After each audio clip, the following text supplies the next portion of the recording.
What's up, guys? This is Sean Oda, owner of Valhalla Training Grounds, and this is the Valhalla Chronicles. This is not the bullshit that you read on social media. These aren't fake stories told by fake people. These are the Chronicles of life. With us today, since we have a personal development topic, is Chad Brown, founder of Dominion Warrior. Thanks for coming on, dude. Absolutely. Chad's going to be, like I talked about in the last episode, Chad's going to be one of our 3 new co-hosts, depending on what topic that we're going to talk about. If you want to know how I know Chad, I think one of the first episodes that I did with him, we go over the whole thing about how Chad and I met and how Chad impacted my life and all of that stuff. So, but today our topic is, you are the CEO of your life. And the reason why I wanted to talk about this topic is because previously, some of the concepts we talked about was about like owning a business and this, that, and the other. And people felt like, oh, this doesn't apply to me because I don't own a business. And it's like, well, yeah, you do. The business of you. Exactly. Yeah. Like you are a business, you know, like how do people see you in intimate relationships or, casual relationships? What's your financial status look like? What's your health and wellness look like? Like that is the business of you. Well, and even when you own a business, that is the business. Like if you're the founder or CEO of a business, you are the business. Correct. And how you show up inside of yourself, how you do what we call me leadership. So, this me leadership is about you leading you and how you show up in the way that you lead you inside of your physical body and your relationships and the way that you manage and keep and grow money is directly going to directly impact your business, the business of you. So, regardless if you're working for someone, if you have a job, if you're opening up a company or you're an entrepreneur now, this me leadership that you're talking about here, being the CEO of your life, is critical to any of that. Sure. Well, I mean, you can't live the life you like. Everybody has this image of this life that they want to live. But then you want to think that like certain concepts don't apply to you because you don't own a business. Well, like you got to start with you. Your business is you. How can you have this life that you want to have if your mindset is not, oh, I need to take care of the business of me. I need to take hold of my life and be the CEO of my life and create all this shit that I want and fix all of these aspects of your life where you may be struggling. Well, and that's the biggest piece is for most people understanding that whatever you're going to invest in, you are your biggest investment. Like creating more human life value in who you are, how you show up as a being. Like when you come into a room, how are you felt by other people? How are you, not only how you're seen, just like with these eyes, but how are you felt with the spiritual eyes of other people energetically, right? Not even from a God frame, just from a being frame, right? And all that has to do, with your physical body, how you show up in that. But it has to do with how well you have put your room in order, right? The room of you. Like how well have you dealt with the things in the closet that are dark and ugly that you don't want to open the closet and look at, or the things in the refrigerator that have been there for so long, the refrigerator inside of you that are fucking growing mold and causing death inside of your refrigerator, but you don't want to open the refrigerator and deal with it. Sure. So all of that leads to uncertainty and doubt in the things that you do in life. And so managing these little mundane things, and we're going to talk about this, is like first opening people's eyes to those things, the fact that these things exist in their life, right?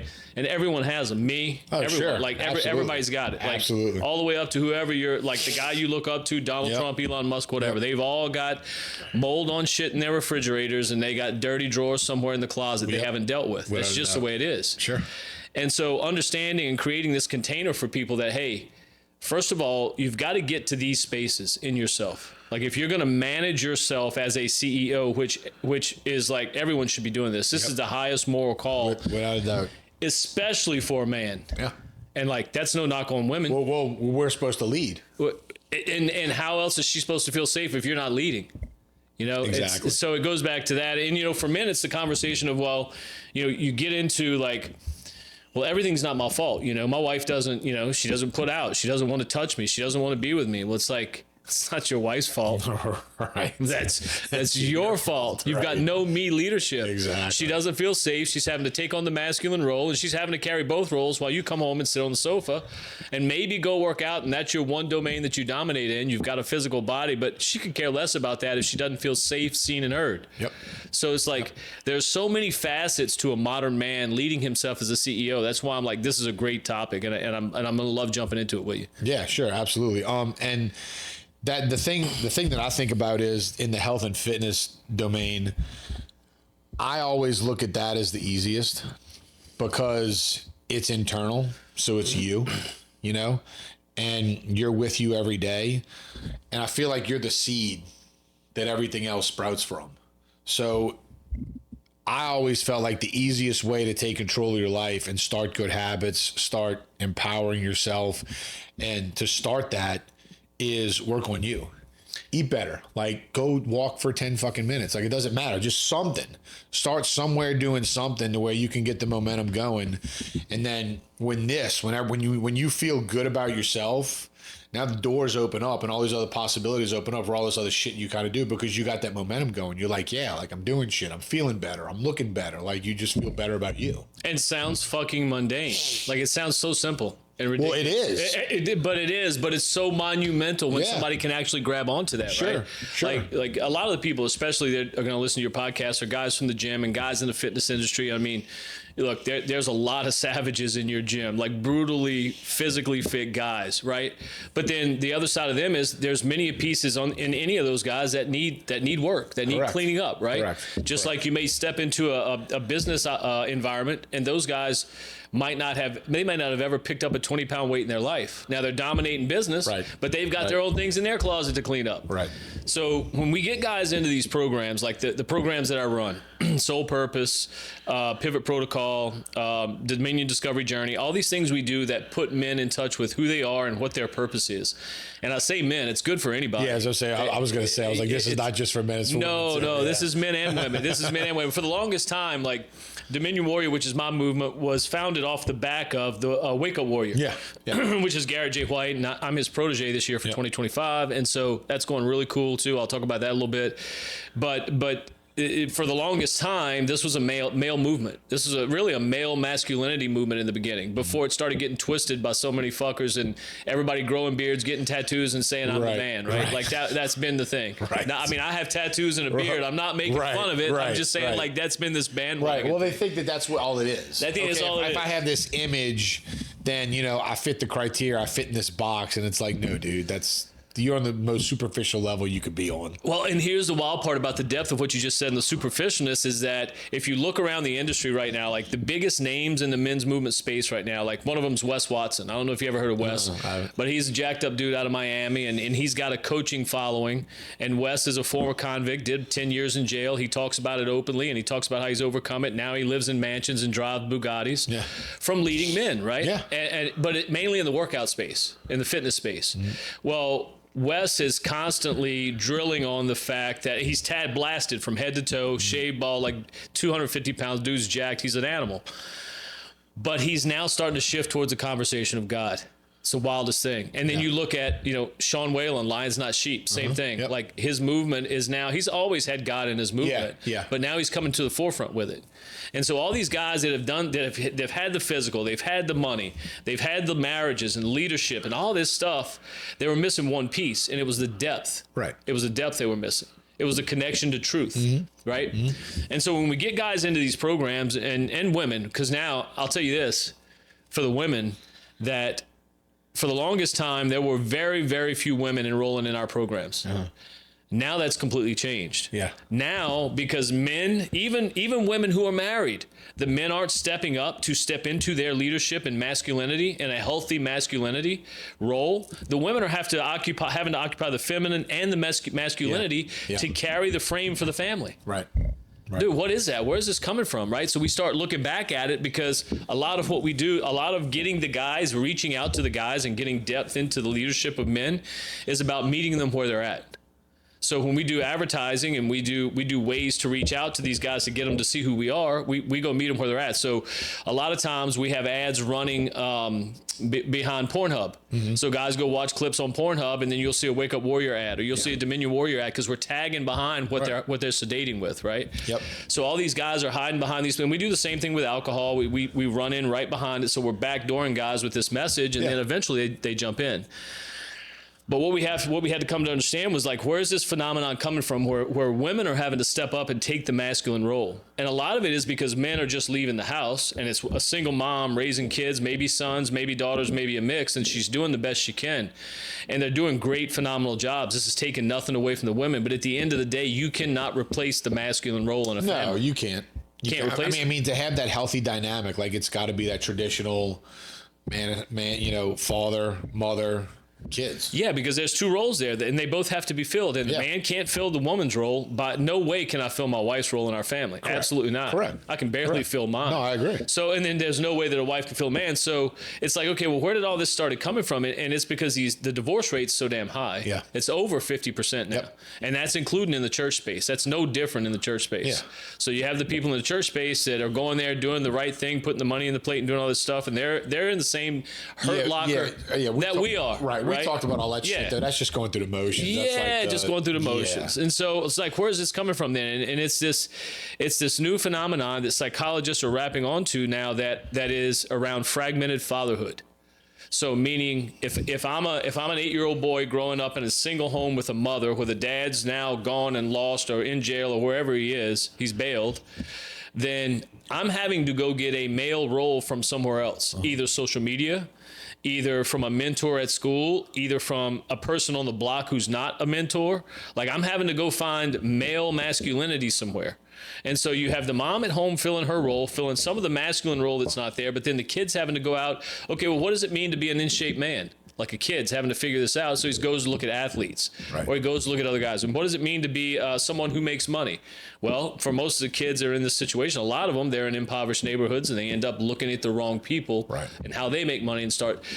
So getting back to why we started digging into this so heavy was that we had to understand where the men were and what happened. And so over all these years, men have been handed, including you and me, have been handed a set of limiting beliefs that they live by, and one of those is soul taking. Like, this takes a man's soul, and that is that his worth is based in the amount of money he makes. Like, society has planted that on men, and now women looking for competence, one of the determining factors they look at subconsciously is money. Like, can this man provide? Not necessarily can he put me in a yacht and can he put me in a Lamborghini, but can he feed me? Can he feed my kids? Is he safe enough in the provision area? And so men understanding that, hey, my net worth now is tied directly to my value. It doesn't matter how good I am as a person. Doesn't matter how good a father I am. This is what's running in the psychologically in the back of men's minds now. And it doesn't matter how well I treat my wife. One of the main determining factors is, am I making enough money to keep my wife? Like, this is in the back of men's minds. And so it's weakening other things around them because they're thinking improperly about this. Right. So then what we have to come in and do is start creating new containers of thought inside of the minds of people, men, women too, because we have to give them a new container to fill up with their own rules and beliefs, right? So when you come into these programs, we're not telling you, this is what you do, this is what you believe, God is this, your wife is this, and you rule over her, and it's none of that. Yeah. What we do is we create this container of truth through conversation like this and through curriculum, where a person is able to step back and get grounded in the first thing that we do with all men, and that is, where are you at? Like, right now, where is your life at? Pure facts, no feelings. Right, I was just say emotions removed. Like, pull your emotions and your judgment and your shame out. The facts of the situation. Yeah, what is the money in your bank account? Is that working for you? Is that not working? And it's this basic in the beginning. What is the fruit of your marriage? How many days a week are you guys having sex? Is it chore sex or is it passionate sex? Is this working for you? Is it not? And so we're taking men and some women down these roads of these conversations. And the first place we have to do is get them grounded. And this is for anybody starting any self-improvement journey or anything you're going to undertake that you want to build off of. You have to have a foundation of truth to build on. Yep. Right? Because anything you build on top of fantasy is going to fall, period. So, we get them into this conversation of facts and getting rid of the feelings, and that gets them to a real truth. Because before that, they have a truth about their money. Right, not their objective truth. Like the real. Right. Not like, I've got 1 month's bills and savings and after that I'm screwed. But that's okay. Like, that's normal. That's normal for everyone around me. I look at all my buddies and talk to them and they're the same way. Yeah, well, that's not fucking normal, dude. But is that also what you want? Like, who gives a shit about normal? Is that where you want to be? That is the second question. Yeah. Like, now that you know where you're at and you understand that you can choose this to be your normal if you want. Right. Or you can choose to try and live up to the potential that's inside of you. Correct. So that's kind of where those conversations go. Yeah. Well, I think it's good in the female space for that too, because when women learn all this stuff, like taking on the masculine role, I feel like that paints a better picture for them for what they ultimately want. Because they can see how they have to provide. They can see all these places where they're having to step in.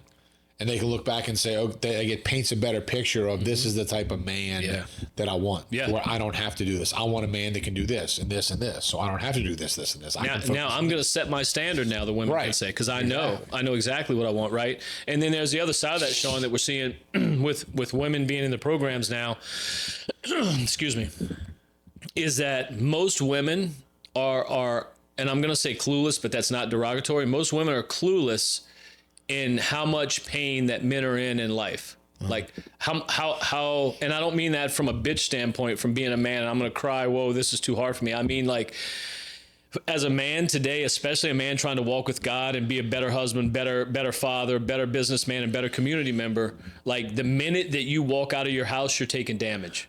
Yeah. Like everything in the world is aimed at you. Right. You are not going to succeed. And so every day you walk outside of your door, it's a battle. It's a war. And so these women are coming in these programs now, which is great. I love it. And they're seeing the pain that men are in. And like, dude, I'm not talking about just like broken Billy Six-Pack with nothing going on in his life in these programs. I'm talking about guys who have built multi-million-dollar publicly traded companies, are talking about how heavy it is to go out into the world every day and deal with all that they deal with and then come back home and try and have the wife in a conversation where she can be a part of what he felt as pain that day. Sure. Right? Sure. And then by the same token, men have no idea what it is to be a woman in today's world. Not at all.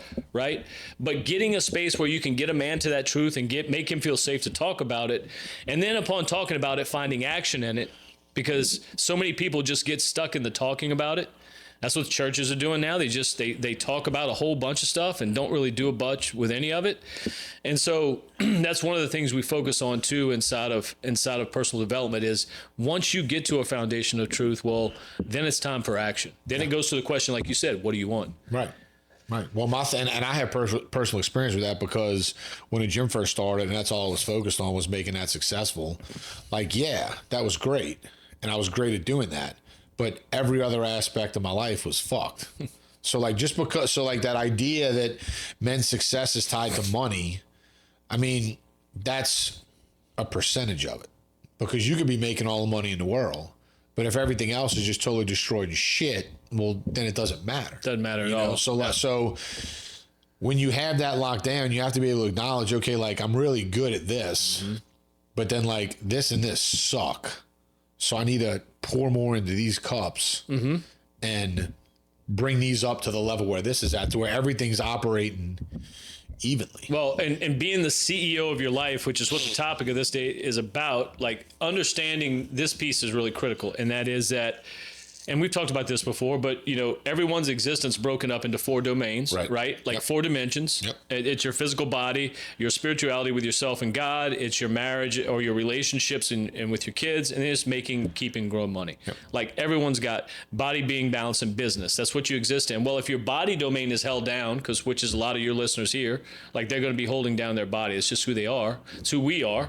Right. Well, then what did I do in this domain? What were the habits that I did in this domain that I can apply to my money now? And they all transfer. They all apply. Every one of them. They cross pollinate. If you're excelling in one domain, then you can do what's needed to do to excel in the other ones. Well, and here's the thing. Everyone in this world has what it takes to be 100% of who they are. Oh, yeah. Right? It's without just a doubt. Like there's versions of Sean that you've never tapped into yet. Sure, absolutely. Like that wouldn't tolerate who you are right now. Correct. That guy, right? And there's versions of me, same way. And every one of the people listening to this, same way. Yep. There's versions of yourself. If you want to go reveal that, you want to go down the path to reveal that, it's there. But like what that looks like is, everybody gets on this little semi peak right here and they feel good and it's comfortable. And it's like, okay, well, I know there's more to me, but the more to me is way up over there. And in order to get up there, I've got a steep drop off of this little plateau I'm on right now. So I'm just going to sit here because this is good. Right. Right. Right. But eventually good becomes numb. Correct. Well, and so what's a CEO's job? A CEO's job is not just to make the company exist. It's to make it grow and excel, expand it, and manage every aspect of it, have every aspect improved. So when you're talking about becoming the CEO of your life and taking control of your life, it's not just one domain; it's everything. You're overseeing everything. You're making sure everything is growing, and you're making sure that you're eliminating those weak spots and those weak points and bringing them up to where everything else is, and then continuing everything to grow. Yeah, well, and here's the thing: like those 4 domains, your life experience is only going to be as good as your lowest domain. Yep. So it's just like, I was in the Marine Corps, like your platoon is only as good as the weakest member of that platoon, because you can't go any faster than that guy, right? No. You can't move any heavier things than that guy can lift. Like that's just the way it is. And so looking at your life, this is where getting grounded in your facts is like, you've got to get real with what you're really good at, but you've got to get more real with what you suck at, because that focus that got you where you're really good has got to be pointed at the things you suck at. Yep. And all of that shit is fixable, right? So like to leave that plateau of comfort where all of us find ourselves from time to time, it is always going to be a process of descending. Like when you step off to go into a higher version of yourself, you're going to be descending. You've got to get uncomfortable. Yeah, yep. You've got to place yourself into the unknown. It's like no shit. This has been the story since the beginning of time. Like a man, the hero story, a man leaving the known of the city gates, going outside of the city gates to some unknown place, fighting a dragon, killing the dragon, coming back inside of the city. Now this man has captured the power of the dragon in himself because he's went out there and slayed the dragon. Yep. That's the same thing we do when we take off on these self-improvement or personal transformation journeys. Yeah. Same thing. Well, and that's why I keep preaching the same thing. And some people think it's stupid, but the people that have applied it understand the importance of it, because I frequently have people at the gym come and tell me about job promotions they've gotten or finally been able to buy their first house or whatever, and they openly admit, like, dude, I would have never done that, or I wouldn't have had that before here. Like the confidence that I built here and the discipline I built here had helped me get to where I want to be. So I tell people this all the time. And like I said, some people think it's bullshit. It's like, if you can't embrace discomfort for an hour out of the day, if you can't come into a fucking gym with no air condition and make a voluntary choice to be uncomfortable for 1 hour, I mean, what are you going to be able to achieve? How are you going to go into your boss's office at your job and ask for the amount of money that you're actually worth? Well, right. And then the flip side of the coin, when you can consciously do that, when you can consciously say, I don't give a fuck how hot it is. I really don't want to go work out today. I don't care, but I'm going. I'm going to do it anyway.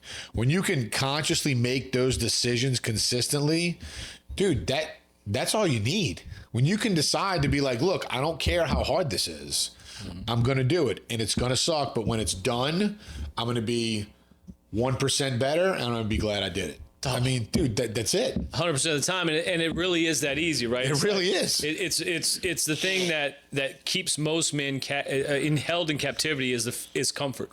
Yeah. Like getting comfortable where they're at. That's where the whole fucking dad bod craze came along, right? It's like dad bod is acceptable. Like, and I bought into that shit for myself for a little while. And I'm like, wait a minute, this is not acceptable. No. Like, I'm not exempling to my daughters right now. I have 4 daughters. I'm not exempling to my daughters what I want to have them see as a man, right? Physically. So it's like, okay, do I want to be the standard for my family? If I am going to be the standard, then I have to start with my physical body. Right. And you're talking about the certainty with everyone being able to go and get their own house for the first time and making these changes in their job. And that's freaking amazing that that's happening inside of your environment. Right. And I believe it and see it. And that also speaks to each one of these domains, body, being, balance, and business. They all have a primary fruit. Right. So in your physical body, the primary fruit is certainty. Like you as a man or woman, if you want certainty in who you are, you want to know what you're capable of, you get yourself in the absolute best physical shape you can put yourself in. Because that's going to tell you who you are physically. Yep. It's going to tell you who you are mentally right off the bat. Without a doubt. Can you delay gratification? Can you do it? because that's what it takes to be able to step on stage. Yeah. Like you have to Absolutely. suffer. Are you willing to suffer? That's it. And most people aren't willing to suffer, No. because they've never been shown that in the suffering is where the growth happens. That's where that's where the meat is. That's where the whole thing is. And this whole thing is transformation. That's what all this is. Like, just like you have a body transformation physically when you go from off season to stage ready. Like, you look at those two dudes, like Sean Otto here and then Sean Otto here. Those are two different people. Yep. Like, completely physically, Yeah, right? sure. Anybody can look at the pictures and see that. Sure. And along that way was a ton of suffering, right? And so that's where transformation happens, at the point of maximal suffering. So if you want to get better in anything in your life, you have to place yourself into the frame of discomfort and suffering. And that is a learned skill. Yeah. Because It's a habit. Oh, it's a habit. It's a habit. Are we willing to let our kids suffer as parents? I haven't been good at that at all until I started learning this for myself. Yeah. Now my 8-year-old's catching the brunt of all of it because my other 3 are already grown and gone. But now my 8-year-old's getting in this mindset. She's going to be bad as hell one day. Right, But right now she's like, Dad, like, why can't I have the candy? Like, I mean, I'm a kid. Like, I'm like, no, you're going to understand that when you get the candy, it's going to be really good because you're going to wait for it. Like, I'm trying, Right, you know what I mean? I'm trying to teach her all these things, but it's just delayed gratification because adults don't have that these days. Well, look, and so speaking from the financial domain, so I have a financial plan in place, and there's 3 stages, and each stage I finish, it's one more step, and I gain a little more financial freedom. So the first stage, I'm looking at completing this year. So because I'm so fucking determined to get it done this year, I mean, it means that, I can't go buy shit that I want to go buy. Like, I can't spend money the way I want to spend money because it's all going towards this first step of this goal. And like, it doesn't seem like it's a big deal, but think about it. You want to, like, these people that can't live without their coffee every day. What if it's like, okay, well, no, this is the goal. No more coffee. Like, people act like it's like you ask them to cut off and on. Or alcohol, same way. You can't drink anymore on the weekends. Right. So there are levels of suffering to each one, but it doesn't bother me because I've become so used to enduring the suffering from the physical aspect, like the dieting and the training in the heat. And then I've also gone through, my own personal transformation and faced my demons and all that stuff. So I had to deal with the suffering. So like, when suffering becomes normal, like, it's almost like you're not suffering anymore. And that is a definite phenomenon. I'm glad you brought that up because there are 2 ways that people end up suffering. And I can say this because we have 80,000, 100,000 men that have gone through our programs for over the last 12 years, right? We got a lot of data points on this shit. Yeah. So it's not just like theory. This is like based on data. Yeah. And there's 2 ways that people go or enter into suffering. We used to say just men, but it's men and women. It's the same thing now. People enter into suffering in 2 ways. One, voluntarily. They choose it because they know that on the other side of it is something worth suffering for. Or 2, they sit numb long enough and they're compelled into suffering by the conditions around them. Correct. Because there is no sitting still in life. No. You're either dying or you're living. Correct. Right? You don't sit still. If you're sitting still, you're dying. Period. Correct. So you have to be moving forward or you will be pulled back. That's just the way life works. So being able to step into willful suffering is a discipline that will apply to not only, food, but it applies to money. It applies to marriage. Like, many marriages are suffering right now because neither one, the man or the woman, are willing to serve the other long enough to get the fruit from that effort. Right.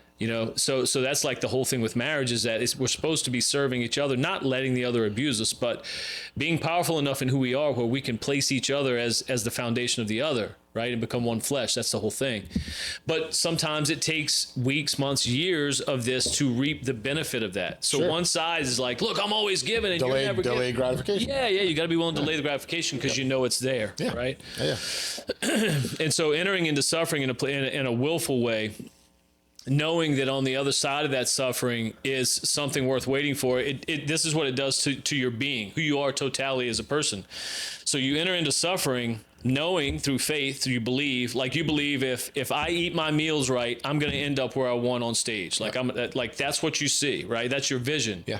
So you enter into this willful suffering, traveling towards this goal. Well, when you get there, you're not only at the goal, You're everything that it took to get to the goal plus the goal now. Correct. Like there's more of you. Right, correct. Because you went into that willful suffering, Correct. right? Now you go apply the same thing to money, and it's just about what you're talking about. Yeah. So as a CEO, me running my business and selling it, getting it to the point where I could sell it, I had to be aware of what I was doing in one area of the business that was working and try to find the cross threads that I could put in the places that weren't working. Mm-hmm. So the things you're doing in your body that are working, this is for everybody.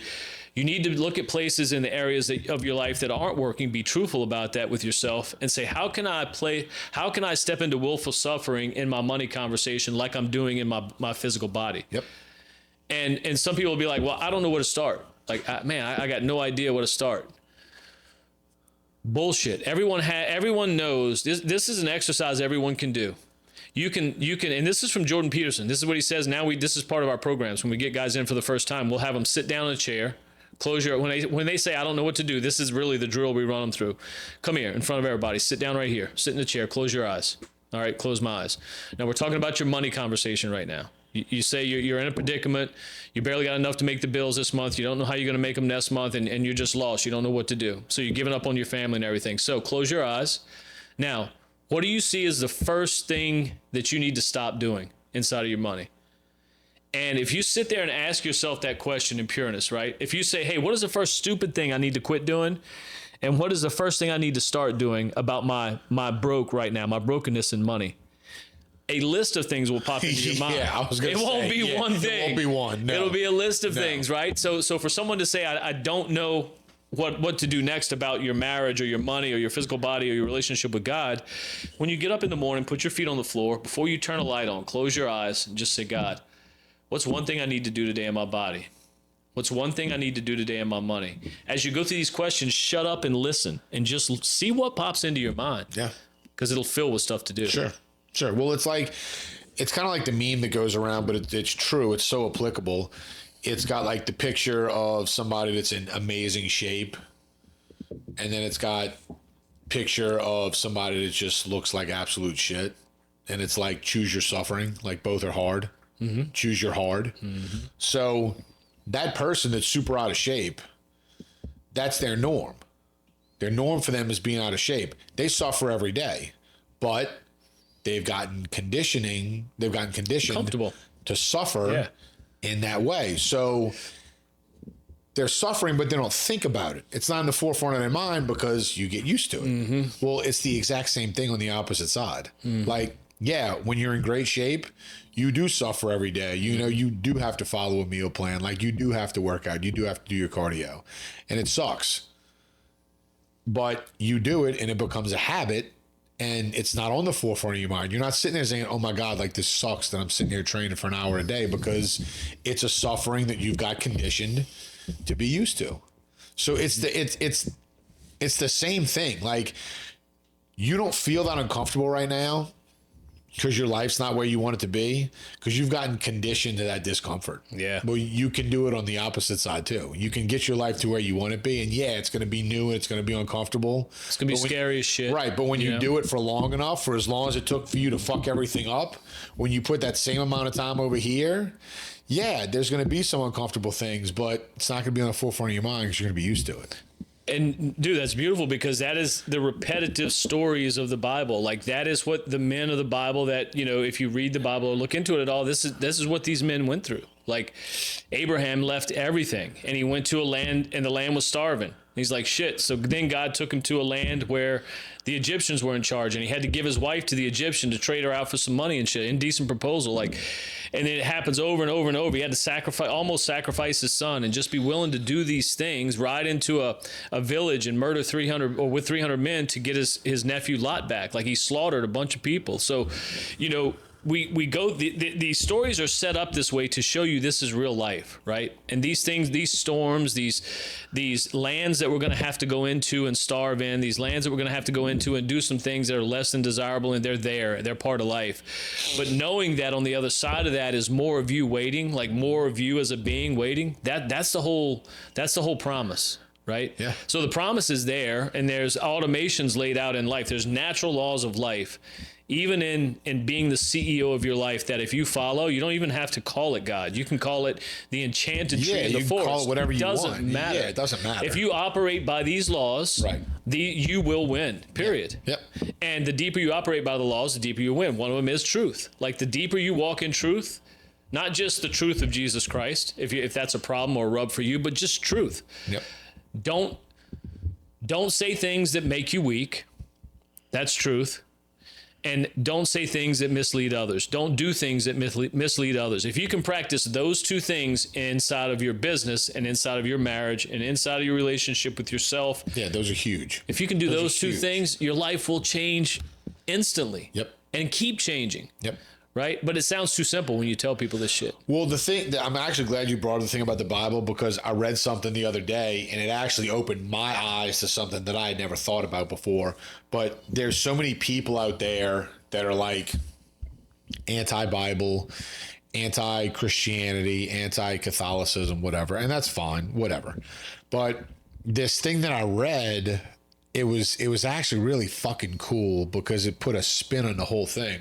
And they said, people don't want to read the Bible because they think that it's attached to this ideology that they don't agree with, whatever.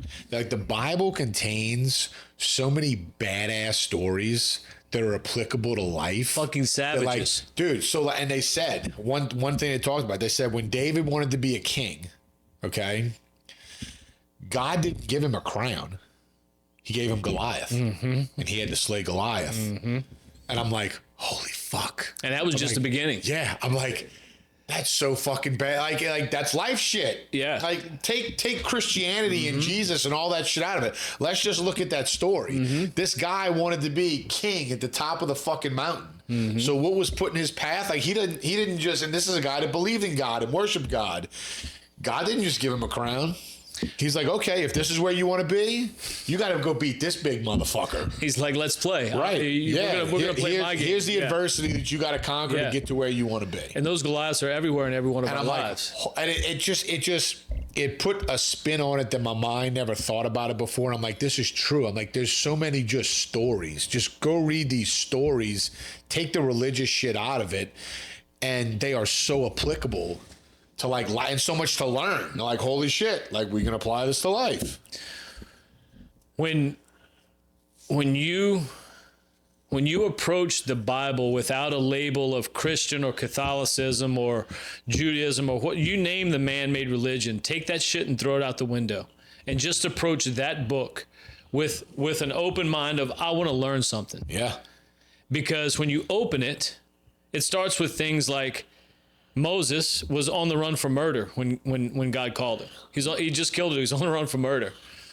Abraham put his wife up for indecent proposal 2 times, not once, but twice. Had 300 of his men cut off the heads of their own penis with a knife. Like, I can't even imagine the certainty it took as a man to be able to pull that off with other men. Then you look over at Noah. Noah saved the world in this little rainbow ark and this flood, like this whole story we get in church. But as soon as he finished that, he gets off of the ark, so stressed out from having his fucking mother-in-law there with all the kids and these animals shitting all over the boat. He gets off the boat. He thanks God. He plants a vineyard and gets passed out drunk in his tent naked. You don't ever hear this in church, but it's in the Bible. Right. And then Right. Lot leaves Sodom right before hell and brimstone rains down and destroys the city. Lot leaves Sodom and goes up into the mountains to hide with his 2 daughters. His 2 daughters realize there's no more men to have and continue our family lineage. So we're going to get our dad drunk and we're going to both sleep with our dad. So the family lineage was continued by 2 daughters getting the dad drunk. Like all of it, it's just real stories, Right, man. right. And so like if you can take... And many people know that like that shit's not even in there.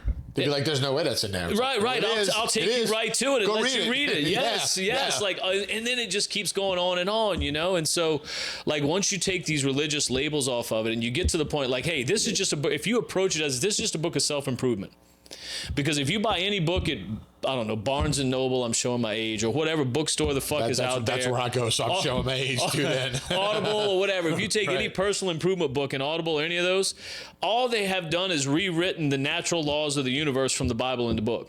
They're living by these natural laws. They're teaching these natural laws. So you don't have to call these, and when I say by natural law, I mean like telling the truth is going to get you in a better place than lying. Like that's a natural law.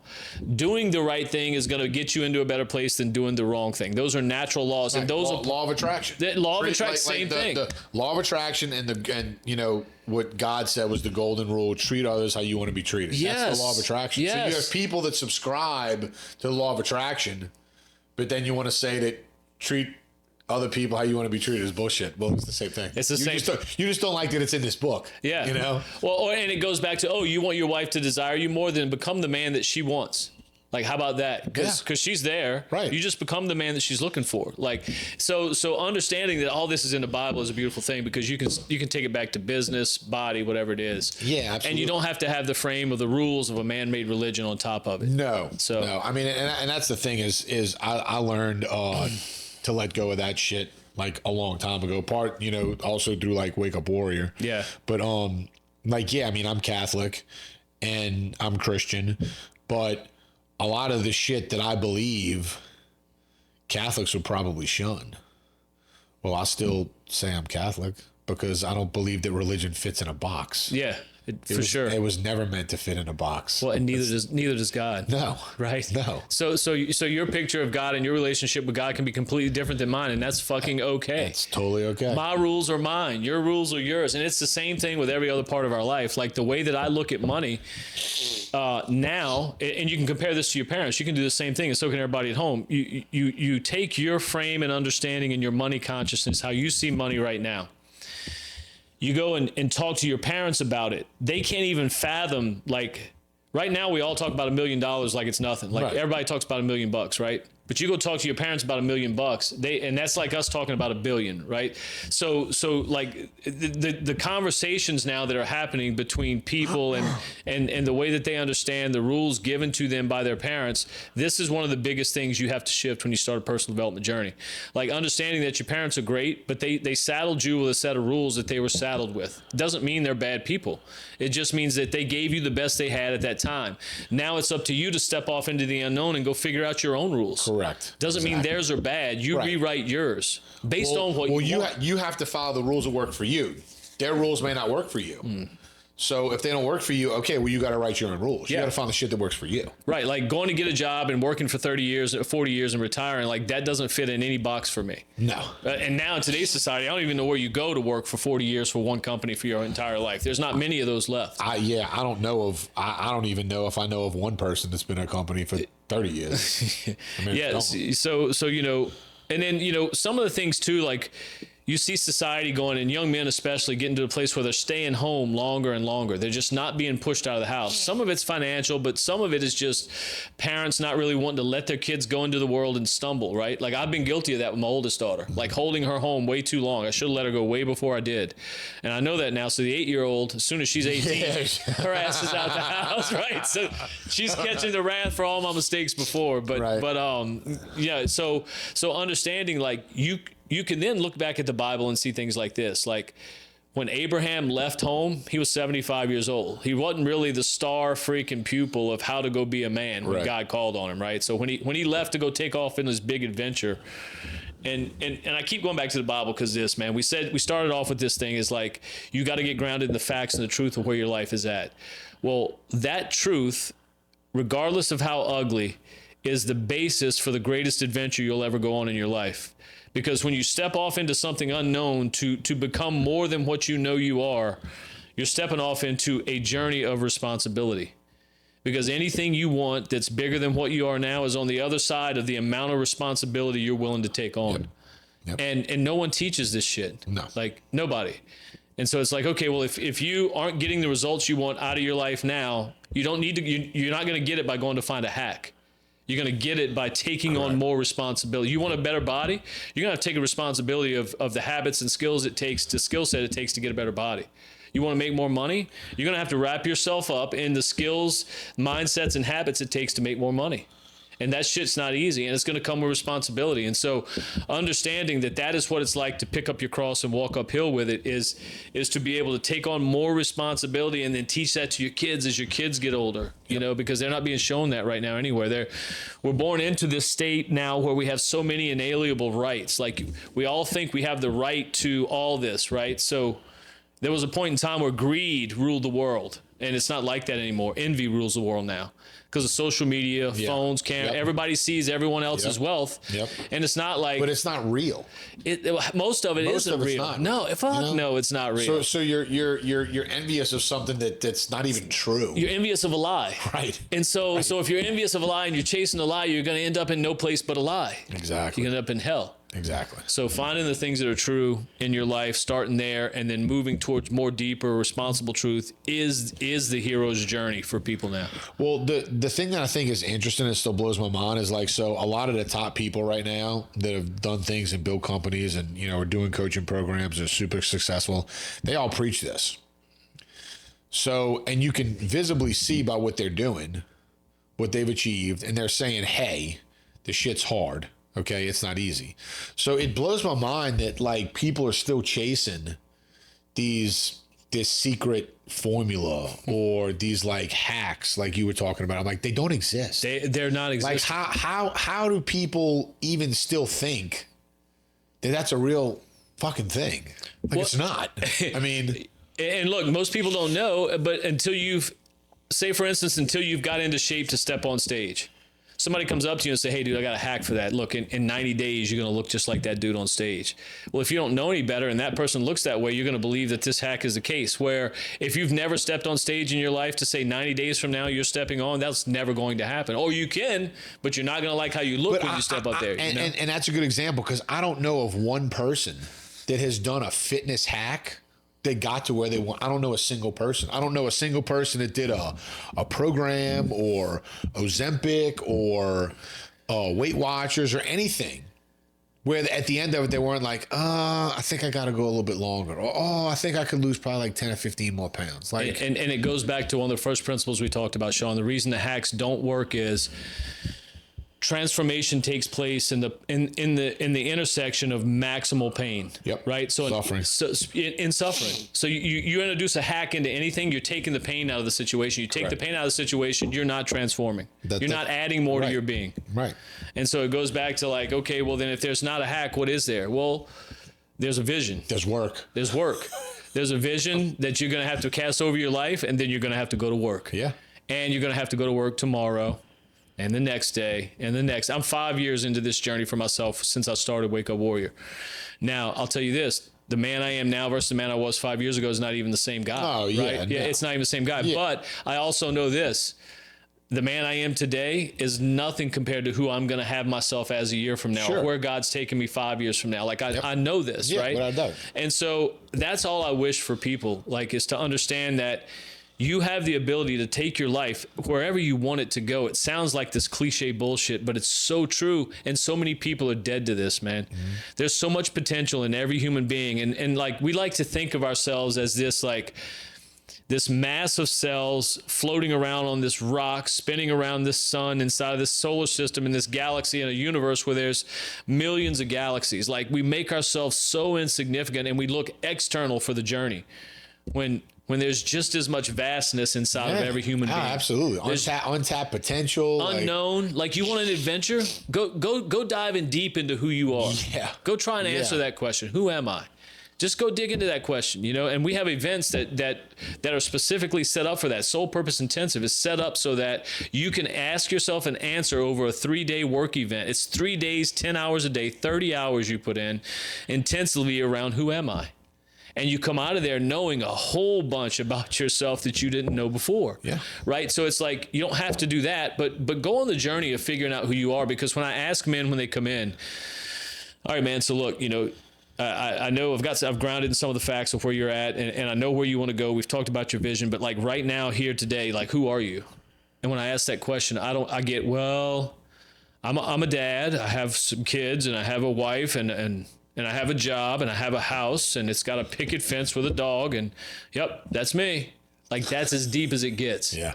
And it's not I'm not beating up the guys. I'm just saying I did the same thing. No one ever showed me that there's a whole hell of a lot more to you than that. Sure. There's so much more to you than that. There's so much more to every person listening to this than that. But you've got to do the work of digging into that. That's your job as a CEO. Yep. And again, we make it sound like it's easy because it is, but it's not. But and that's the message I preach because of the business that I have, with the gym, is making that voluntary choice to be uncomfortable for 1 hour a day. Like, it sounds so simple, and I think it sounds too simple the way people dismiss it. And I'm like, you don't understand. If you come in here 3, 4, 5 days a week and say, no matter what, I don't care how tired I am, I don't care how hot it is, I don't care how shitty my day's been, I am going to come and do this no matter what that will do to your life and how that will trickle into like other areas of your life. And it pisses me off because it's like, I want to shake people. I'm like, you don't understand. It's this easy. Just do this. That's why we call it waking people up. Do this for 30 days. Wake up to this. Yeah. Wake up to the truth. Yeah. And look, it goes back to the shirt I have, committed, right? It's like, that's one of the most valuable skills and mindsets that people as society as a whole lack these days, because commitment's not taught anymore, right? No. It's not taught anywhere. Immediate gratification. It's immediate gratification. It's not being committed to whatever it takes for as long as it takes, right? In any situation you're in. And so understanding that everything you want is on the other side of the amount of commitment that you're willing to pour into it is a big part of this, right? So understanding that you can go 30 days in a hot gym and you can do it every day and you can become a little bit more than you were a month ago over that 30-day period is massive. It's massive. And the fact that you're doing that's a beautiful thing. I love it. I love that you haven't made it comfortable there, even though you could. Yeah. Oh, I could. You could put AC in there next week. Yeah. But I love that you won't. No. Right? And you won't because of what we're talking about here, which is changing the perspective and mindset of as many people as we can come in contact with. Yep. And that's the thing. That's another good point that people need to realize is the commitment is what gets you to the end goal and what makes it worth it. So, for example, going back to my financial plan, this year, part 1 is going to be done. Part 2, I'm going to redo it once part 1's done. But part 2, as of right now, I think is going to be done in about 6 years. Mm-hmm. Once part 2's done, I will pretty much be financially free at that point. How's that feel? It feels great. How long you been working at that? My whole life. How old are you? 42? Yeah, but that's my point. Yeah. So people don't want to, they think about the short-term thing, but then I think about like, I'll be 43 this year, so 49. I'll be 49 years old. And I will, for the most part, be financially free. It's fucking amazing. Yeah. I mean, and how much of that was given to you? Zero. Right. Zero. So that's but it's commitment. Yeah. I'm committed, and I think about that. And I had when I was younger, I had no concept of like, oh, like that's too far away, like whatever. But now I know how fast time goes. And now I really conceptualize that. I think about, dude, like at 49 years old, you could literally pretty much not have to worry about money at all. How long ago did you put the wheels in motion for that? I think last year. Okay. So we're not talking about a shit ton of time, like over the vastness of your life, right? No. Yeah. So you put it in place last year, you were 41, by 49. So you're talking about 8 years. Yeah. 8 years, you made yourself financially independent and free. Yeah. And like I said, that's 6 years right now. I'm going to do everything I can to pull that in. To pull that in. Fucking right. But if you ride it out right now, it's still like, Sean, that's a short amount of time. And now that you've done that, we call that climbing Entrepreneur Mountain. Once a man's climbed Entrepreneur Mountain and you have the skills to do what you just did, well, then you can point that into anything else you want to do from there. And it all came through commitment and delayed gratification. Yep. And it started with... And suffering. Suffering. That's what I was going to get to. It started with suffering. Yep. And look, when you were sleeping on the sofa in the first place, like for however long that was, like that shit sucked. Yeah. That sucked. 2 years. 2 years you slept there on the sofa. That sucked really bad. On a futon, on a $99 futon from Walmart. You think that fucker was comfortable? But not with your big ass. No. And that's the thing, is the gym was 24 hours, so like the stereo played all night. So I had to try and sleep through the stereo. Oh my God, man. So see now you can look back at all that And one story I like to share with people around suffering is this, and it's much like that. It is, when I was in the Marine Corps, I went in when I was 18, right out of high school. The day after I graduated, I left. And when you come to the end of boot camp and you start to go into infantry training school, you got to go to this little in-between place called MCT. It's 30 days that everyone goes to. It's Marine combat training. And you go, part of graduating that at the time that we had was that you go on this 24-mile force march. And so it's in combat boots, full fatigues, full combat backpack, 90 pounds. You got a 7.3-pound weapon you're carrying, full magazines loaded out with blanks. Like, everything's heavy, right? Yeah. You're 19 years old. Yeah. Never done that shit before in your life. Never done it before in my life. Yeah. Never. Never. Like, I was used to eating Oreos and peanut butter at my house with my mom, and now I'm fucking carrying this shit, right? Yeah, But my point is, in that forced march, that 24 miles, somewhere along the way, it happens to every person. The skin falls off the bottom of your feet, your toes and your heels, right? Yeah. It gets wet in the boot, starts sweating, the friction comes up, and then you lose your skin on the bottom of your feet. So you get to this point where you take everybody takes a pack off, take a break after about 8 miles. Everybody's sitting down. You put your pack underneath your feet and you prop your feet up. The medic comes by and look at everyone's feet. This is like the drill. So you look over, your feet are on fire because you didn't realize your skin's hanging off of them until you pull your sock off and you see the skin hanging there. You got blisters that are popped all over you. It's nasty, and it's designed to be this way. Sure. So you're looking at your feet, feeling sorry for yourself, feeling like, motherfucker, man. You look over to your left, and your buddy's feet look just like yours. You look over to your right, and his feet look just like yours, and y'all start laughing, and then all of a sudden the suffering ain't suffering anymore, right? It's the same thing you're putting together there at Valhalla. Like, everybody's in there together. I love seeing it. They're in there suffering through the heat together, what feels like suffering, and what they're doing is building a unit, building a clan of people. And so now that you guys have that established, you got the right people there, it's starting to grow membership. We talked about that a minute ago. Like, where do you see all that going for you? Really, so the whole thing when Valhalla started was it was basically like, a hardcore gym for people serious about training. And over the years, it's kind of transferred to what I'm pushing more now is it's all about self-empowerment. Like, you come here to train because you want to be better as a person. And it is. And when summertime comes, like, the people that have been here, they really look at themselves like they're part of like a special group because they know other people aren't doing it. So they get there and they're like, yeah. Well, then they get new members in after the heat, and they're not quite as respected until they go through a summer. Right. Until they go through a summer. Yeah. But they're like, all right, like, we're the 1%. Yeah. And that's what I want. Like how I see it going, and what I would love is for everybody to embrace and rally around the message like they have, but to see even more people achieving all these things in their life that have sprouted from the seed that they planted being at Valhalla, suffering, like voluntarily suffering, and that whole message, and that's what I want to see.